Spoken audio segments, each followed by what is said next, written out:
stealing that analogy from Andrew Mason, who wrote those words at denversports.com. Okay, hang with us here. In the last 2 minutes of each half and overtime this season, Bo Nix has a passer rating of 100.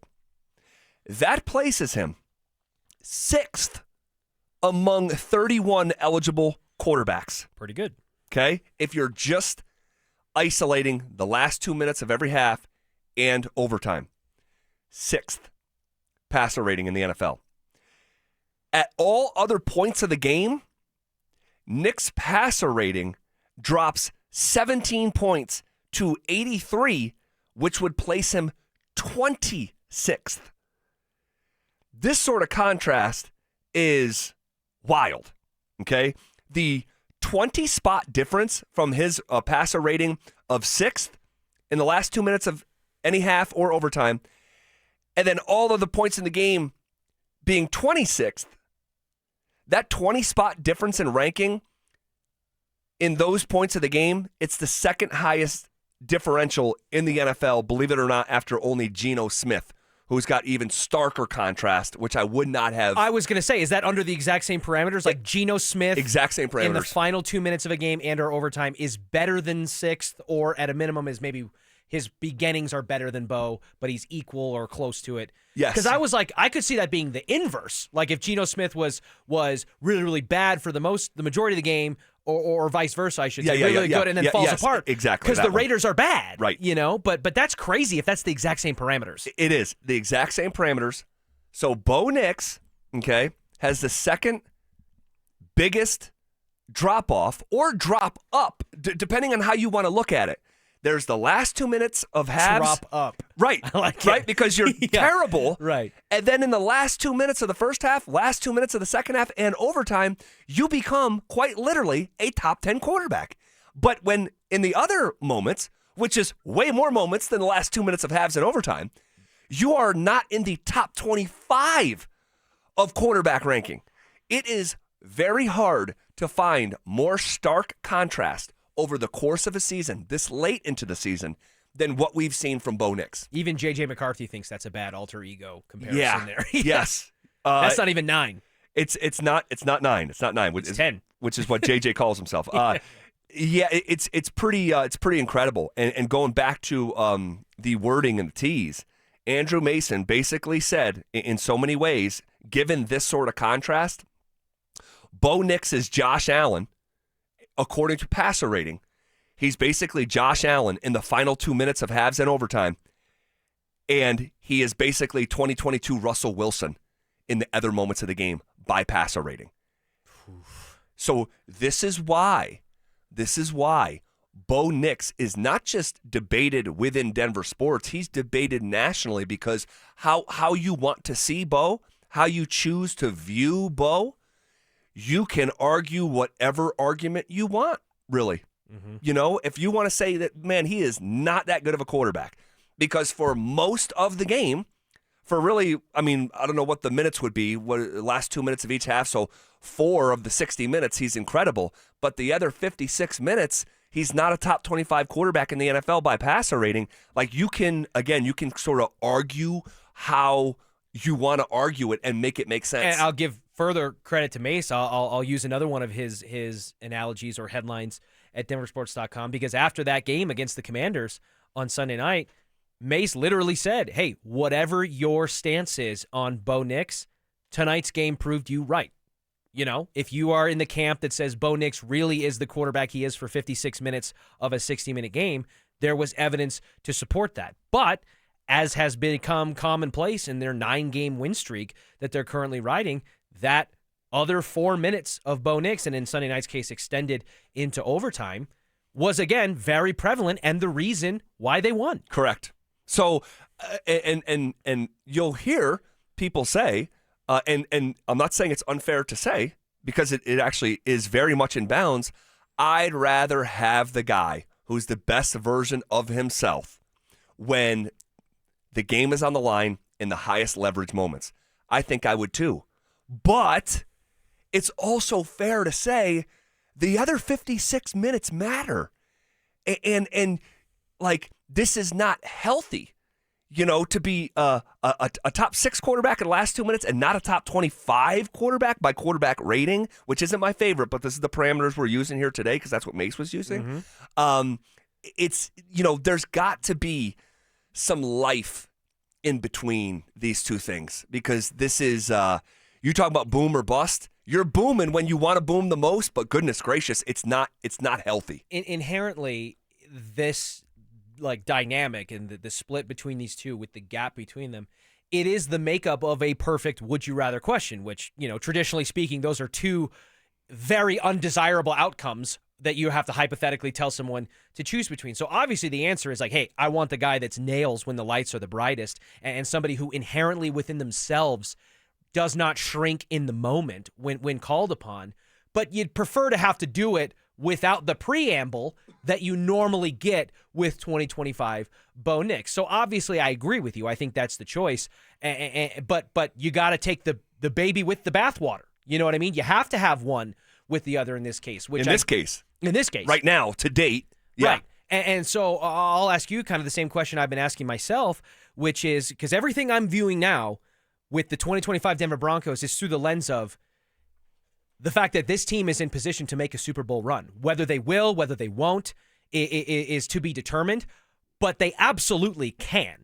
With what they've put on paper through 3 months of a season and the way they've positioned themselves in the AFC with everybody around them, and the fact that there's not really a team that you just inherently trust with your heart and your mortgage and your soul in the AFC right now, they're in position to do it. It's just a matter of will they or won't they. So with this Josh Allen or 2022 Russell Wilson, Bo Nix, dynamic that's played forth, do you envision the Broncos being able to win a Super Bowl with that kind of Bo? Yeah. I go back and forth on this.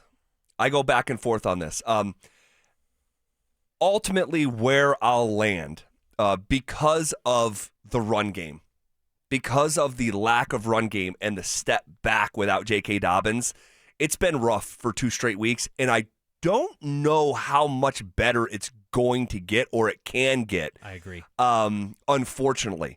So if you had asked me that same question 3 weeks ago, before the Dobbins injury, right, I think I would say this current version of Bo Nix is good enough to win a Super Bowl because you have this elite defense and a top 5 running back and a top 10 run game in general.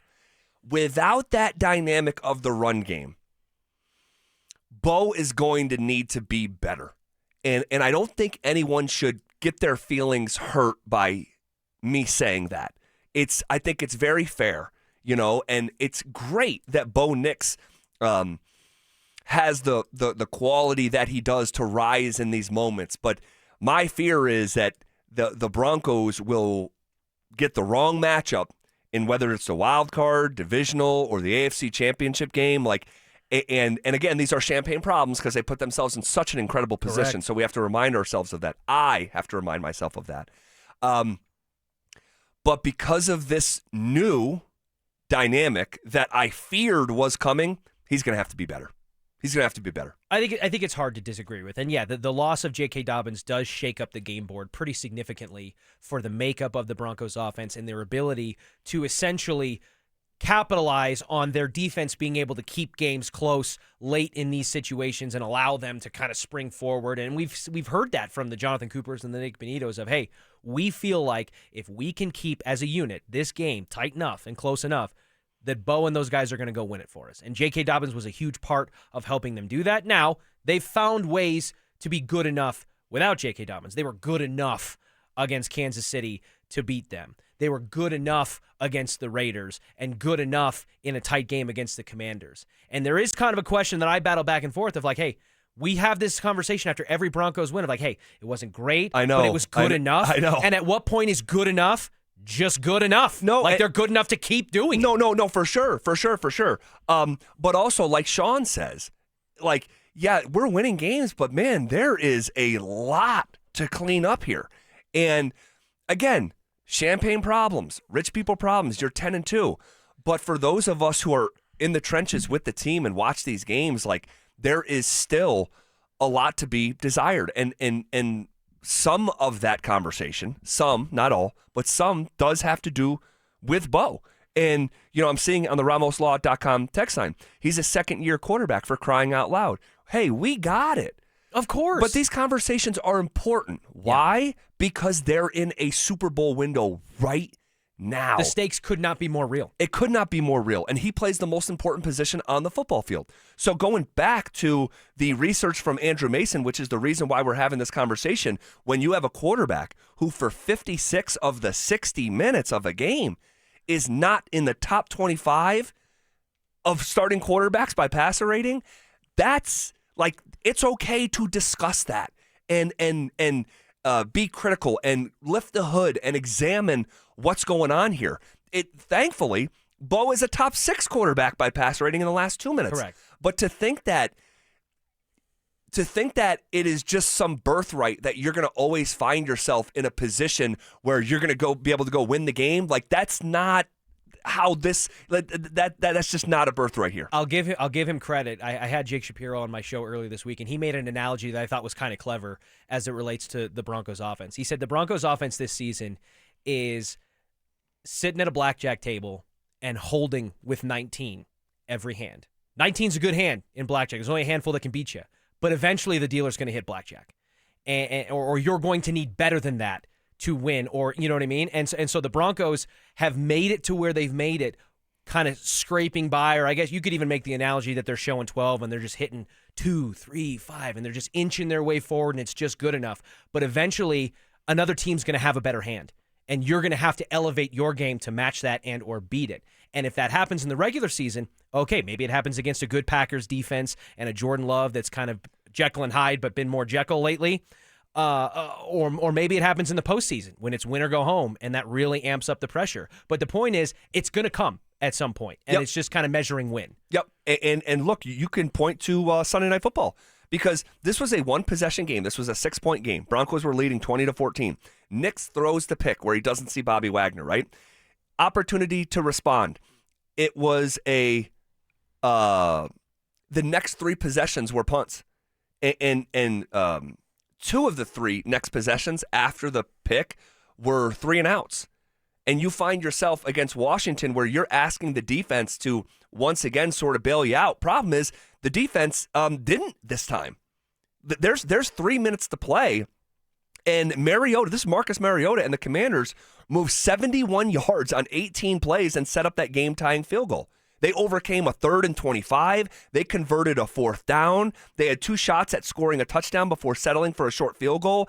And then when Denver did score in overtime, which seemed almost effortless on that, 3-play drive, 4-play drive, whatever it was, the Broncos defense had a chance to close the deal. And by technically they did, but Mariota marched his team down the field, scoring a touchdown after an 11-play, 65-yard drive. And while that was happening, the Broncos allowed a 4th down conversion again. They gave up a 38-yard completion on a 3rd and 14. So, if you're going to continuously ask your defense to bail you out, and I shouldn't say continuously because they did their part in overtime, but it's got to it's been good enough, but through the lens of a Super Bowl lens, I think it's okay to say that, hey, it's still got to get better. And by the way, that's what they're saying as well. Yeah. That's what the Broncos are saying. They don't shy away from it at all, and I think that's a healthy level of self-awareness from them. On that overtime drive that you mentioned, by the way, Bo Nix, 4 for 4, 71 yards. There's your Josh Allen. Yep. There's right your there. MVP Josh Allen. And I think it has been interesting when you're kind of dissecting this Broncos offense, and I'll give credit to our guy, Ryan Koenigsberg. He put it out there on social media after the game. The Broncos have done a good job, really good job, almost like elite level job, playing from behind. Yep. And when a game is tied. But they have done a horrific job, unlike their partner atop the AFC, the New England Patriots, of playing with a lead. They do not manage it well. And the stat that backs it up is there have been 19 possessions this season immediately following a score that put them behind in a game, where the Broncos fell behind in a game. And on those drives, immediately after they fall behind, Bo Nix completes 70% of his passes for 457 yards, 3 touchdowns, no interceptions. Yep. Scoring drives in 9 occasions. So that, like, we know it's there. We see it. So how do you extrapolate it over the course of a game? And that's probably, considering where the run game is at without J.K. Dobbins, you're going to need to put it together throughout a game. And maybe it's just a case where you need Josh Allen in the final 4 minutes of halves instead and of 2. overtime instead of 2. Sure. It doesn't have to be, you don't have to completely inverse it and be Josh Allen for 3.7 quarters. Yeah. Yeah. Just be a better Bo. Just be a better Bo for 4 quarters and not have to put the cape on with 2 minutes left. It's good that you have that capability, but again, through a Super Bowl lens, it needs to get a little bit better. And again, this is what they're saying as well. On the RamosLaw.com text line, Bo Nix is a pedestrian quarterback on a very good day. This will pan out over the next couple years. People on your station saying that they would choose him over Drake May are dumb. Look. Let's not get carried away. Bo Nix has been really good. He is in his second year. He's accumulating some of the most wins in NFL history. He's the first to 20 in his draft class. That's right. And he touches the ball in every play. So again, perfect? No. But don't let perfection be the enemy of really good. Bo has been really good. Is there room for improvement? Yes. But we're talking about room for improvement on a 10-2 team. Correct. And again, and I said this the same way that when people were ready to just bring the clown hammer down on Sean Payton, and there was mounting frustration in that, and some of it had to do with the Russell Wilson era of things as well, where it's like, hey, guys, do we remember what the head coaching dynamic was in Denver for the last 8 years since Kubiak walked out the door? It's been rough. Yeah. There was a Nathaniel Hackett era. Oh, yeah. There was a Vic Fangio tenure. VJ's first time as a head coach did not go very well. Do we remember the revolving door, the carousel graphic at quarterback? Of course. Before Bo Nix showed up here in town? Of course. So it's okay to say that there's areas of improvement for Bo Nix. There's frustrations. There's deficiencies. There's things that are puzzling that need to improve if the Broncos are going to win a Super Bowl. Not, hey, there's things that have to get better if the Broncos are going to win 5, 6, 7 games this season the way it was with so many quarterbacks before it. So, again, to not let perfection get in the way or be the enemy of really good, things have been really good compared to the recent historical past. Are you kidding me? It's yeah. But also, you also don't want to come in here and say, there's no room for improvement, right? Like the Broncos are in such a incredible position at 10-2.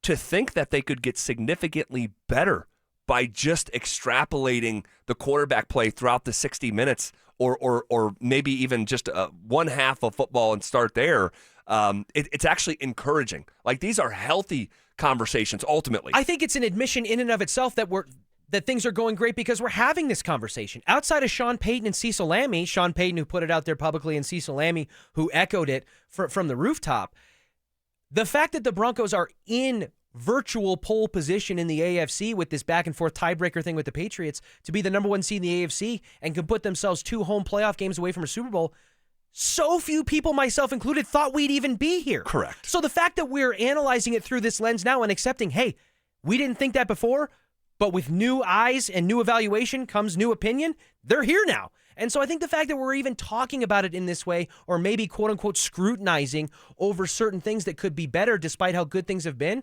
is a positive admission of the fact that things are great. It is. It's how much better can they get so they can win the Super Bowl? Like, that's at the nucleus of this conversation. In year 2. Pretty cool. While absorbing the largest dead cap in NFL history. Right. Russell Wilson's still the Broncos' biggest